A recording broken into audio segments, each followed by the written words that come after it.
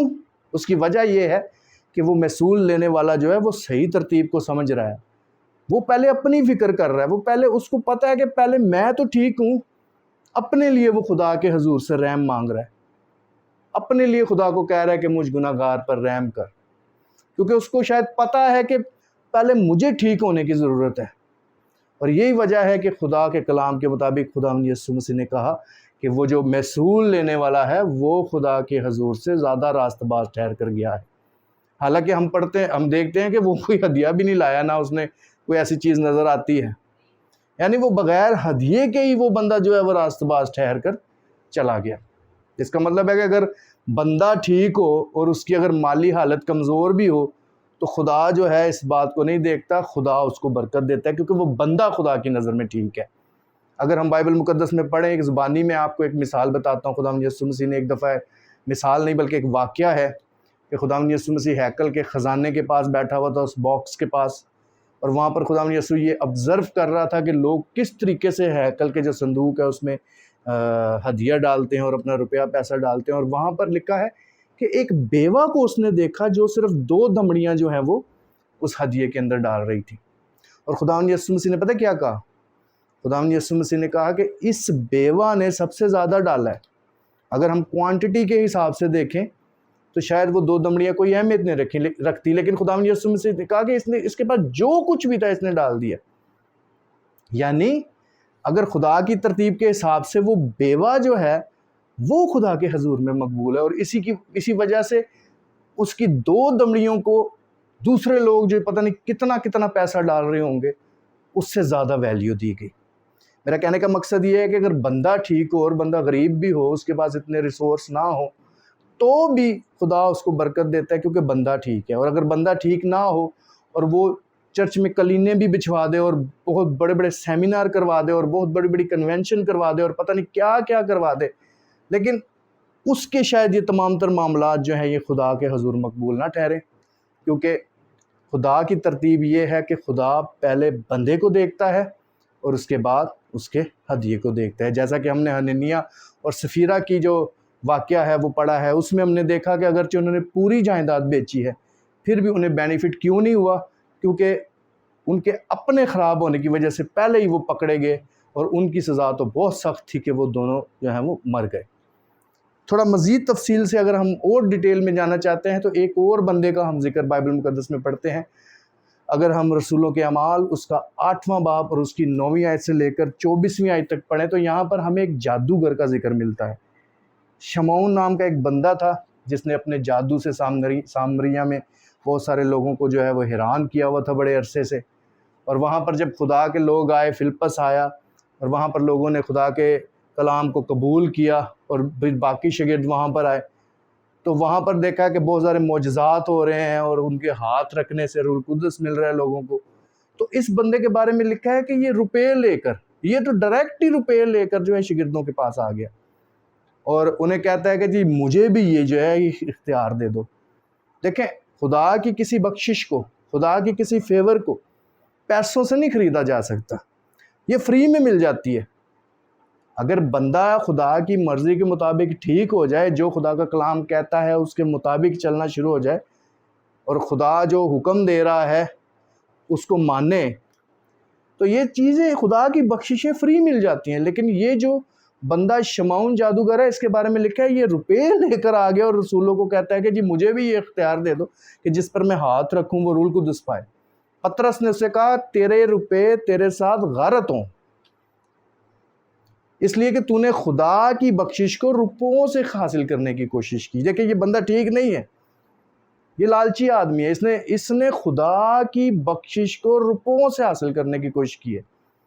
سو خدا اس کے روپیے نہیں دیکھ رہا، خدا آپ کی دائیکیاں نہیں دیکھ رہا، خدا آپ کے بڑے بڑے ہدیے نہیں دیکھ رہا، خدا آپ کی نیت دیکھ رہا ہے، خدا آپ پر نظر کر رہا ہے۔ اگر آپ ٹھیک نہیں ہیں، اگر میں ٹھیک نہیں ہوں، تو پھر میرے بھی سارے ہدیے ایسے زیرو ہی ہیں خدا کے حضور میں، اور آپ بھی ٹھیک نہیں ہیں تو آپ کے بھی سارے ہدیے، آپ کے بھی سارے نذرانے، آپ کی بھی بڑی بڑی شکر گزاریاں، آپ کی بھی بڑی بڑی کنونشنیں، اور پتہ نہیں کون کون سی چیز جو آپ یہ سمجھ کر رہے ہو کہ جی میں روپیہ پیسہ لگاؤں گا تو مجھے خدا کی طرف سے بڑی راستہ بازی مل جائے گی۔ بھائی، راستہ بازی جو ہے، راستہ باز ٹھہرنا خدا کے حضور میں یہ خریدی نہیں جا سکتی، ہاں یہ مفت میں مل جائے گی اگر ہم اس بات کو جان جائیں کہ خدا ہمیں کس جگہ پر پہلے دیکھنا چاہتا ہے، اگر ہم اس بات کو سمجھ جائیں کہ خدا کیا چاہتا ہے، اس کی کیا مرضی ہے ہماری زندگی میں۔ اگر ہم تھوڑا سا خلاصہ دیکھیں کہ آج کے کلام میں ہم نے کیا سیکھا ہے، تو ہم نے یہی سیکھا ہے کہ خدا پہلے بندے کو دیکھتا ہے اور اس کے بعد اس کے ہدیوں کو دیکھتا ہے۔ ہم نے قائن اور حابل کی مثال پر غور کیا، ہم نے دیکھا کہ قائن بھی جو ہے وہ اپنی سبزیوں کا جو ہدیہ لے کر آیا، ہم نے دیکھا کہ حابل بھی لے کر آیا، لیکن ہم نے ترتیب کیا دیکھی کہ خدا نے پہلے حابل کو اور اس کے بعد اس کے ہدیے کو منظور کیا، اور لکھا ہے اور پھر پر خداوند نے قائن کو اور اس کے بعد اس کے ہدیے کو نامنظور کیا، اور خدا نے قائن کو یہ بتا بھی دیا کہ اگر تو بھلا کرے تو کیا مقبول نہ ہوگا، اس کی بدی کو بھی، اس کے پرابلم کو بھی، اس کے ایرر کو بھی اس پر ظاہر کر دیا۔ ہم نے حنانیہ اور سفیرہ کی مثال پر غور کیا کہ اگرچہ انہوں نے پوری جائیداد بیچی ہے پھر بھی انہیں کوئی فائدہ نہیں ہوا، کیونکہ یہ پہلے ہی خدا کے حضور میں پکڑے گئے، کیونکہ ان کے یہ جو ہیں یہ اپنی اصل جگہ سے ہٹ گئے، ان کے دل میں لالچ آ گیا اور پتہ نہیں کیا کیا چیزیں آ گئیں، اور یہ خدا کی حضوری میں پکڑے گئے۔ ہم نے فریسی اور مثول لینے والے کی دعا کی جو ہے وہ تمثیل دیکھی کہ فریسی اگرچہ کہہ رہا ہے کہ میں اپنی ساری جو آمدن ہے اس پر دائیکی دیتا ہوں، پھر بھی وہ مثول لینے والا جو یہ بات کہہ رہا تھا کہ اے خدا مجھ پر رحم کر، جسے اس ترتیب کا پتہ تھا کہ خدا پہلے بندے کو دیکھتا ہے، وہ خدا کی حضوری سے بغیر کسی ہدیے کے ہی جو ہے وہ راست باز ٹھہر کر چلا گیا۔ اور پھر ہم نے شمعون جادوگر کو دیکھا کہ شمعون جادوگر تو ڈائریکٹ ہی پیسے لے کر آ گیا، روپے لے کر آ گیا، اس کو تو ایسا لگا کہ جیسے یہ کوئی خدا کی بخشش جو ہے یہ پیسوں سے خریدی جا سکتی ہے۔ ایسا نہیں ہے، خدا نے پہلے کس پر نظر کی؟ شمعون پر، اور اپنے بندے پطرس کی مدد سے اس پر ظاہر کیا کہ تیرے جو روپے ہیں وہ تیرے ساتھ غارت ہوں، کیونکہ تو نے خدا کی بخشش کو روپے سے خریدنے کی کوشش کی ہے۔ یہ پہلے ہی پکڑا گیا، کیونکہ خدا پہلے کس کو دیکھتا ہے؟ خدا پہلے بندے کو دیکھتا ہے۔ اب آج کا سوال جو کہ ہمیں اپنے آپ کے ساتھ کرنا چاہیے اس پیغام کو دیکھ کر، کہ میں کیا کروں کہ پہلے خود خدا کی نظر میں منظور ہوں؟ کیونکہ جب ہمیں اس بات کا پتہ چل گیا ہے کہ خدا پہلے ہم پر غور کرتا ہے، ہمیں دیکھتا ہے، تو پھر اس کا مطلب ہے پہلے ہمیں اپنے آپ کو ٹھیک کرنے کی ضرورت ہے۔ اور ہمیں کیا کرنا چاہیے؟ یا وہ کون سا مقام ہے جہاں خدا مجھے پہلے دیکھنا چاہتا ہے، کہاں میں جا کر کھڑا ہوں، کیسے میں خدا کی مرضی کو جانوں۔ خدا کیا چاہتا ہے؟ خدا چاہتا ہے کہ پہلے ہم اپنی نجات کی فکر کریں۔ خداوند یسوع مسیح اس دنیا میں اس لیے آیا تاکہ لوگ زندگی پائیں اور کثرت سے زندگی پائیں۔ وہ نجات کے منصوبے کو لے کر اس دنیا میں آیا، اور بہت سارے لوگ ہیں جو کہ اس منصوبے کو اپنی زندگی میں پورا نہیں کرتے۔ بائبل مقدس میں لکھا ہے، اگر متی رسول کی معرفت لکھی گئی انجیل اس کا 6 باب اور اس کی 33 آیت پڑھے تو لکھا ہے بلکہ تم پہلے اس کی بادشاہی اور اس کی راست بازی کی تلاش کرو۔ اور جو بھی بندہ خدا کی بادشاہی اور اس کی راست بازی کی تلاش کرتا ہے وہ اس نتیجے تک پہنچ جاتا ہے کہ خدا پہلے اسے نجات دینا چاہتا ہے، اور جب خدا اس کو نجات دیتا ہے تو اس کے بعد باقی چیزیں بھی اس کی زندگی میں، باقی برکتیں اور باقی جو خدا کی بخششیں ہیں وہ اس کی زندگی میں آنا شروع ہو جاتی ہیں۔ اور وہ پھر جب ہدیے بھی خدا کے حضور میں لے کر آتا ہے تو وہ ہدیے بھی خدا خوشی سے قبول کرتا ہے۔ خدا ہدیوں کے خلاف نہیں۔ میں نے پہلے بھی بتایا ہے کہ یہ ہدیے اور دائیکیاں اور چندے جو ہیں یہ مددگار ہوتی ہیں کہ خدا کے کام کو اور اچھے طریقے سے کیا جائے، لیکن اس کا پہلا بینیفٹ آپ کو پہنچنا چاہیے۔ لیکن اگر آپ خود ہی ٹھیک نہیں تو سمجھ لیں کہ جب خدا نے پہلے آپ پر نظر کرنی ہے تو پھر اصل جو حقدار اس کے اجر کے آپ تھے، آپ تو اس اجر سے رہ جائیں گے۔ باقیوں کو تو بینیفٹ ہو جائے گا، جن تک وہ روپیہ پیسہ پہنچ جائے گا، جن تک وہ چیزیں پہنچ جائیں گی، لیکن آپ کو بینیفٹ ہونا چاہیے۔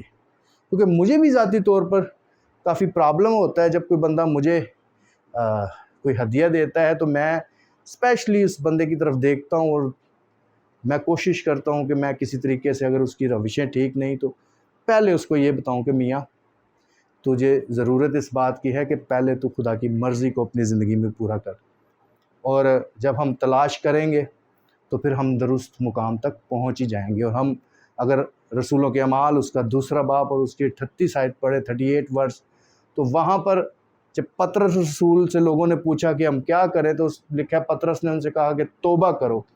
اگر آپ کے اندر کوئی بری روش ہے، کوئی بدی ہے، کوئی گناہ ہے تو پہلے نمبر پہ تو آپ کو توبہ کرنے کی ضرورت ہے۔ اور اس کے بعد لکھا ہے تم میں سے ہر ایک اپنے گناہوں کی معافی کے لیے یسوع مسیح کے نام پر بپتسمہ لے تو روح القدس انعام میں پاؤ گے۔ یعنی پہلی مرضی یہ ہے کہ ہم نجات حاصل کریں، ہم خدا کے اس نجات کے پروگرام کے اندر شامل ہو جائیں، اور اس کے بعد جو بھی ہم خدا کی حضوری میں لے کر آئیں گے وہ بات یقیناً مقبول ہوگی۔ اگر کسی نے توبہ بھی کی ہے، بپتسمہ بھی لیا، خدا کے روح سے بھی معمور ہے، اور اس نے ابھی تک اپنے جسم کو اس کی رغبتوں اور خواہشوں سمیت صلیب پر نہیں کھینچا، تو اس کے لیے بھی ضروری ہے کہ وہ جب اپنے اگلا سفر مسیحی زندگی کا کرتا ہے تو وہ اپنے جسم کو اس کی رغبتوں اور خواہشوں سمیت صلیب پر کھینچ دے۔ کیونکہ اگر وہ مسیح میں آنے کے بعد بھی اگر اپنی پرانی دنیاوی زندگی کے مطابق چلتا رہے، اس کا لائف سٹائل وہی رہے گا، تو پھر بھی وہ خدا کی نظر میں مقبول نہیں ہوگا۔ یعنی پہلے تو ہمیں مسیح کو پہن لینا ہے، پہلے تو ہم نے توبہ کرنی ہے، خداوند یسوع مسیح کے نام پر بپتسمہ لینا ہے، اور اس کے بعد روح القدس ہمیں انعام میں ملے گا، اور اس کے بعد ہم نے روح القدس کے موافق، خدا کے روح کے موافق چلنا ہے۔ خدا کے روح کے پھل ہیں جن پر چلتے چلتے چلتے چلتے ہم نے اپنے جسم کو اس کی رغبتوں اور خواہشوں سمیت صلیب پر کھینچ دینا ہے۔ ہم نے دنیا سے الگ ہو جانا ہے، اور ہم نے اس جگہ پر کھڑا ہو جانا ہے جہاں پر خدا چاہتا ہے کہ ہم کھڑے ہوں۔ اور جب ہم اس جگہ پر ہوں گے تو جب بھی ہم خداوند کی حضوری میں آئیں گے، چاہے زیادہ یا تھوڑا یا جو بھی ہم لے کر آئیں گے، یقیناً خدا پہلے جب ہمیں دیکھے گا اور وہ خدا خوش ہوگا کہ یہ بندہ میری مرضی کو اپنی زندگی میں پوری کر رہا ہے، تو اس کے بعد ہماری وہ آفرنگز بھی، ہمارے وہ ہدیے، ہماری وہ دائیکیاں اور ہمارے وہ تمام تر معاملات، وہ چیزیں جو ہم خداوند کی حضوری میں لے کر آتے ہیں، ہماری شکر گزاریاں، سب کچھ خدا کے حضور منظور ہوں گی۔ اسی لیے میرے عزیز، اس پیغام کے اینڈ پر میں یہی کہنا چاہوں گا کہ پہلے خود اس جگہ پر آئیں جہاں پر خدا آپ کو دیکھنا چاہتا ہے، ورنہ ساری زندگی ایسے ہی چلتے رہیں گے۔ ساری زندگی ہم دیں گے تو بہت کچھ، لیکن رہیں گے ہم خدا کے نامنظور ہی۔ اور اگر ہم خدا کے نامنظور ہی رہے اتنا کچھ کر کے، تو پھر میرا خیال ہے ہم سے زیادہ جو ہے وہ افسوس والا بندہ کوئی نہیں، کہ جس نے اتنا کچھ خدا کے کام کے لیے کیا بھی، لیکن اس نے اپنی زندگی جو ہے خدا کو نہیں دی، اور وہ بندہ ساری زندگی خدا کے حضور نامقبول ہی رہا۔